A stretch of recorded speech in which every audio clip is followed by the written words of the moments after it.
പുതിയ ആധാർ ആപ്പ് എത്തിയത് കുറച്ച് നാളുകൾക്ക് മുമ്പാണ്. ഇപ്പോൾ വ്യത്യസ്തമായ മറ്റൊരു ആശയം കൂടി ആധാറിൽ വന്നിരിക്കുകയാണ്. ആധാറിന്റെ പുതിയ മാസ്കോട്ടിന് നടപ്പാക്കാനുള്ളത് വലിയ ദൗത്യമാണ്. എന്താണ് ഈ ദൗത്യമെന്നറിഞ്ഞാലോ?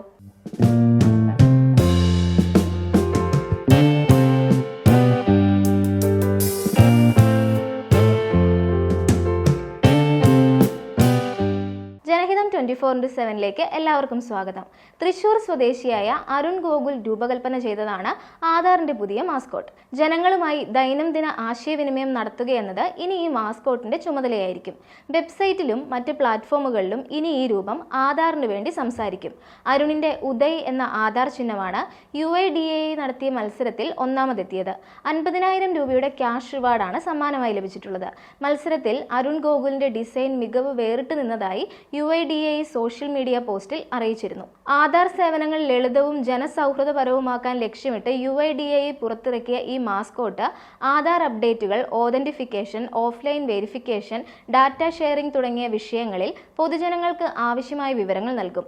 മൈ ഗവൺമെന്റ് എന്ന പ്ലാറ്റ്ഫോം വഴിയാണ് ഈ മത്സരം നടത്തിയത്. രാജ്യമെമ്പാടു നിന്നുള്ള വിദ്യാർത്ഥികൾ, പ്രൊഫഷണലുകൾ, ഡിസൈനർമാർ എന്നിവർ മത്സരത്തിൽ പങ്കെടുത്തു. ആകെ 875 എൻട്രികൾ ലഭിച്ചിരുന്നു. ഉദയ് എന്ന പേര് ഈ മാസ്കോട്ടിന് തെരഞ്ഞെടുത്തത് മറ്റൊരു ദേശീയ മത്സരത്തിലൂടെയാണ്. ഭോപ്പാൽ സ്വദേശിയായ റിയ ജെയിനാണ് ഈ മത്സരത്തിൽ ഒന്നാം സമ്മാനം നേടിയത്. പൂനെ സ്വദേശി ഇദ്രിസ് ദാവേവാലയും ഹൈദരാബാദ് സ്വദേശി മഹാരാജ് ചരൺ ചെല്ലപ്പിള്ളയും 2ാം സ്ഥാനവും 3ാം സ്ഥാനവും നേടി. UIDAI ചെയർമാൻ നീൽകാന്ത് മിശ്രയാണ് മാസ്കോട്ട് അനാവരണം ചെയ്തത്. വിജയികളെ ചടങ്ങിൽ ആദരിക്കുകയും ചെയ്തിരുന്നു. ആധാർ ആശയവിനിമയം ലളിതമാക്കാൻ UIDAI നടത്തുന്ന ശ്രമങ്ങളുടെ ഭാഗമായിട്ടാണ് ഉദയ് സൃഷ്ടിക്കപ്പെട്ടിരിക്കുന്നത്.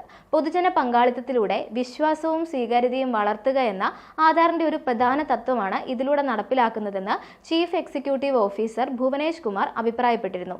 മാസ്കോട്ട് രാജ്യത്തെ പൗരന്മാർക്ക് ഒരു കൂട്ടാളിയും വിവരണക്കാരനുമായി പ്രവർത്തിക്കുമെന്നും ആധാർ സംബന്ധമായ വിവരങ്ങളും സേവനങ്ങളും എളുപ്പത്തിൽ ലഭ്യമാക്കാൻ സഹായിക്കുമെന്നും deputy director general Vivek C Varma അറിയിച്ചിട്ടുണ്ട്.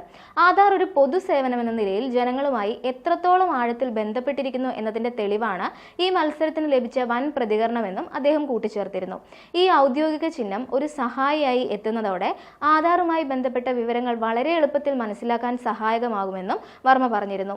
കുറച്ചു നാളുകൾക്ക് മുമ്പാണ് ആധാർ വിവരങ്ങൾ പരിശോധിക്കാൻ ഇന്ത്യയിലെ മുഴുവൻ പൗരന്മാർക്കും സ്മാർട്ട് ഫോണിൽ ഉപയോഗിക്കാൻ സാധിക്കുന്ന വിധത്തിൽ പുതിയ ആധാർ ആപ്പ് പുറത്തിറക്കിയത്. Aadhaar card application Google play സ്റ്റോറിലും ആപ്പിൾ ആപ്പ് സ്റ്റോറിലും ലഭ്യമാണ്. പുതിയ ആധാർ ആപ്പും ആധാർ ആപ്പും തമ്മിലുള്ള വ്യത്യാസം കൂടി അധികൃതർ വിശദീകരിച്ചിരുന്നു. ആധാർ ആപ്പ് ഉപയോഗിച്ച് ആവശ്യമായ ഔദ്യോഗിക ആധാർ PDF-കൾ ഡൗൺലോഡ് ചെയ്തെടുക്കാൻ സാധിക്കും. ഒപ്പം ഫിസിക്കൽ കാർഡുകൾ ഓർഡർ ചെയ്യാനും സാധിക്കും. ഈ ആപ്പിൽ വെർച്വൽ ഐഡികൾ സൃഷ്ടിക്കാനുള്ള ഓപ്ഷനുമുണ്ട്. അതായത് നിങ്ങളുടെ യഥാർത്ഥ ആധാർ നമ്പർ വെളിപ്പെടുത്താതെ സുരക്ഷിതമായ ഓൺലൈൻ ഇടപാടുകൾ നടത്താൻ 16 അക്ക താൽക്കാലിക ഐഡികൾ സൃഷ്ടിക്കുന്നതാണ് ഈ രീതി. കൂടാതെ നിങ്ങളുടെ രജിസ്റ്റർ ചെയ്ത ഇമെയിലും മൊബൈൽ നമ്പറും മാറ്റി നൽകാനും ഈ ആപ്പിൽ സാധിക്കും. ഇനി പുതിയ ആധാർ ആപ്പിലേക്ക് വന്നാൽ ഒരു ആപ്പ് വഴി ഫോണിൽ 1 അല്ല 5 ആധാർ പ്രൊഫൈലുകൾ വരെ സൂക്ഷിക്കാൻ സാധിക്കും എന്ന ഗുണമുണ്ട്. പക്ഷേ ഇതിനൊരു നിബന്ധനയുണ്ട്. നിങ്ങൾ കൊടുത്തിരിക്കുന്ന നമ്പർ ഒന്നായിരിക്കണം എന്നതാണ് ആ നിബന്ധന. ഒരു കുടുംബത്തിലുള്ളവർ ഒരേ നമ്പർ ഉപയോഗിച്ചാൽ ഈ ഫീച്ചർ ഗുണകരമായിരിക്കും. ഈ ആപ്ലിക്കേഷനിൽ നിങ്ങളുടെ വിവരങ്ങൾ സേഫ് ആയിരിക്കും. അവ മറ്റാർക്കും ആക്സസ് ചെയ്യാൻ കഴിയില്ല. യൂസേഴ്സിന്റെ പ്രൈവസിയെ മാനിച്ച് ഫേഷ്യൽ റെക്കഗ്നിഷൻ, ബയോമെട്രിക് ലോക്കുകൾ, QR കോഡ് തുടങ്ങിയവ ഉൾപ്പെടുത്തിയിട്ടുണ്ട്. ബയോമെട്രിക് സെക്യൂരിറ്റി എനേബിൾ ചെയ്യാൻ ഈ ആപ്പ് ഉപയോഗിക്കുന്നവർ മറക്കരുത്. ആധാർ ഡാറ്റ ലോക്ക് ചെയ്യാനാണിത്. ബയോമെട്രിക് സെക്യൂരിറ്റി ഉള്ളതുകൊണ്ട് തന്നെ നിങ്ങൾക്ക് മാത്രമേ ആപ്പ് അൺലോക്ക് ചെയ്യാൻ സാധിക്കൂ എന്ന അവസ്ഥ വരും. ഡാറ്റ ചോരുന്നത് ഇതുവഴി തടയാനാകും. നിങ്ങളുടെ വിവരങ്ങൾ കൂടുതൽ സ്വകാര്യതയോടെ സൂക്ഷിക്കാൻ സാധിക്കും എന്ന് ചുരുക്കം. ആധാറിന്റെ പുതിയ മാസ്കോട്ടുമായി ബന്ധപ്പെട്ട പ്രധാന വിവരങ്ങൾ ഇത്രയുമാണ്. ഇതുമായി ബന്ധപ്പെട്ട എന്തെങ്കിലും സംശയങ്ങളുണ്ടെങ്കിൽ കമന്റ് ബോക്സിൽ ചോദിക്കാവുന്നതാണ്. സംശയങ്ങൾക്ക് മറുപടി വീഡിയോ ചെയ്യുന്നതായിരിക്കും. ഈ വീഡിയോ നിങ്ങൾക്ക് ഉപകാരപ്രദമായി തോന്നിയെങ്കിൽ ജനഹിതം 24/7 സബ്സ്ക്രൈബ് ചെയ്യൂ. കൂടുതൽ ഇൻഫോർമേറ്റീവ് വീഡിയോകളുമായി വീണ്ടും കാണാം.